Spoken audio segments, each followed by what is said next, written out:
आज मैं बात करूंगा डीपीसी और प्लिंथ से रिलेटेड। इंटरव्यू में प्रायः क्या क्वेश्चन किया जाता है। आप लोगों को दिख रहा होगा कि एक बिल्डिंग स्ट्रक्चर का एक सेक्शन दिया हुआ है, ठीक है। तो एक क्वेश्चन ये भी किया जाता है कि बिल्डिंग जो है कितने भाग से मिलकर बना हुआ होता है, बिल्डिंग स्ट्रक्चर जो है कितने भागों से मिलकर बना होता है।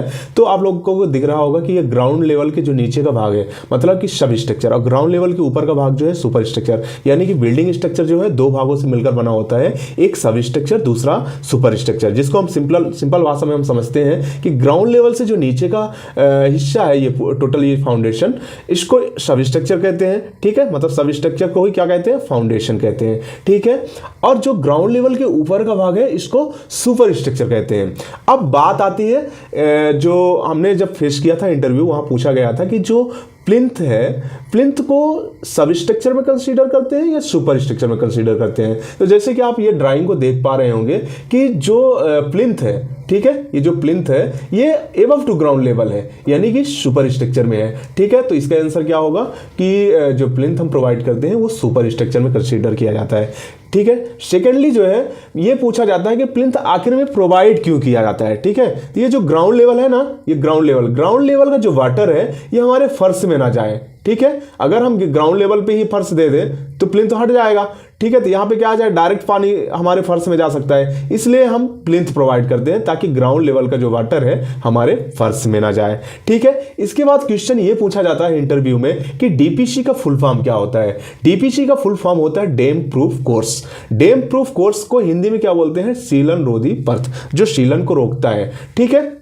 तो हम स्टेप बता देते हैं कि जैसे ही हमारा फाउंडेशन बनता है, फाउंडेशन के बाद यहाँ पे मिट्टी फिलिंग होती है और यहाँ पे फ्लोर बनता है। यहाँ पे क्या है, ये प्लिंथ बीम है, ठीक है। ये क्या है, ये प्लिंथ बीम है, ठीक है। तो प्लिंथ बीम से होकर वाटर जो है हमारा दीवार में ना जाए, ठीक है। इसके लिए हम 25 से 40 mm के बीच, ये भी पूछा जाता है कि डीपीसी की थिकनेस कितनी होती है। तो डीपीसी की थिकनेस हम प्रोवाइड करते हैं 25 से 40 mm के बीच डीपीसी की थिकनेस होती है, ठीक है। तो हम वर्टिकल डीपीसी कितने एरिया में प्रोवाइड करते हैं, तो हम यहाँ से लेके ये वर्टिकल डीपीसी से लेके यहाँ तक प्रोवाइड करते हैं ताकि ये जो वाटर है यहाँ से, ये फाउंडेशन से होते हुए यहाँ से एब्जॉर्ब होके दीवार में ना जाए, ठीक है। तो यहाँ से हम यहाँ पे डीपीसी प्रोवाइड करते हैं या वर्टिकल डीपीसी प्रोवाइड करते हैं, और यहां पर भी डीपीसी हम प्रोवाइड करते हैं। और डीपीसी में मटेरियल कौन सा यूज किया जाता है, यह भी कभी कभी इंटरव्यू में पूछ दिया जाता है। तो डीपीसी में कंक्रीट यूज होता है, ठीक है। तो कंक्रीट, कैसा कंक्रीट यूज होता है,